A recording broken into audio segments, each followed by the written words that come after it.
सुप्रभात मेरे प्यारे विद्यार्थियों, कैसे हैं आप सब।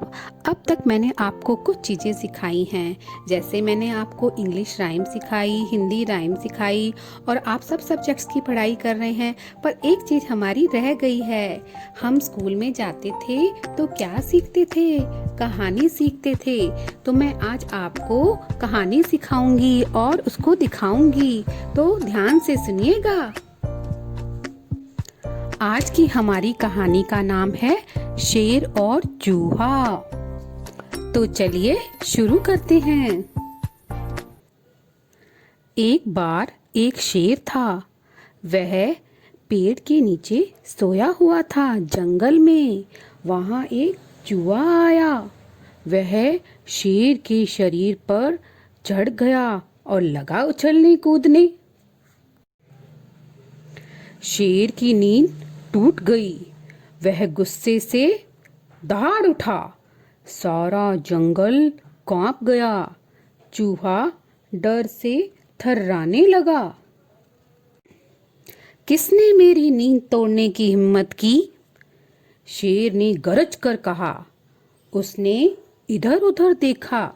उसे एक छोटा सा चूहा दिखाई पड़ा। चूहे को पकड़कर शेर ने कहा, तूने मेरी नींद तोड़ी, मैं तुझे मार डालूंगा।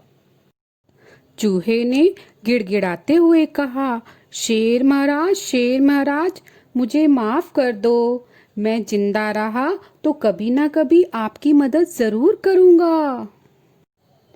शेर जोर जोर से हंसने लगा। उसने कहा, मैं इतना बड़ा जंगल का राजा, तो इतना छोटा सा कमजोर, भला तू मेरी मदद कैसे करेगा?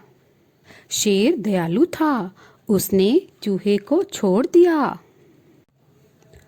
बहुत दिन हो गए। एक दिन शेर एक जाल में फंस गया। उसने बहुत कोशिश की, लेकिन वह जाल से निकल ना सका। पीड़ा और दर्द से वह जोर से दहाड़ने लगा। चूहे ने शेर की दहाड़ सुनी। वह दौड़ता हुआ शेर के पास पहुंचा। उसने शेर से कहा, शेर महाराज, आप चिंता ना करें, मैं अभी इस जाल को काटकर आपको छुड़ाता हूँ। चूहे ने अपने नुकीले दांतों से जाल को काट डाला। शेर जाल से छूट गया और आजाद हो गया। शेर बोला, शाबाश मेरे मित्र, तू छोटा सा है, फिर भी तूने मेरी सहायता की। तूने मेरी जान बचाई। आज से हम दोनों मित्र हैं। मित्र का मतलब पता है बच्चों? फ्रेंड्स। जैसे आपके स्कूल में फ्रेंड्स हैं ना, उन्हें हम बोलते हैं मित्र। इस कहानी से हमें यह शिक्षा मिलती है कि कभी भी किसी को कम मत समझे। एक छोटी सी चीज भी हमारे बहुत काम आ सकती है। इसलिए हमें कभी भी किसी को छोटा नहीं समझना चाहिए। अब आप इस कहानी को ध्यान से सुनेंगे और याद करेंगे। बाय बाय बच्चों, goodbye, have a nice day.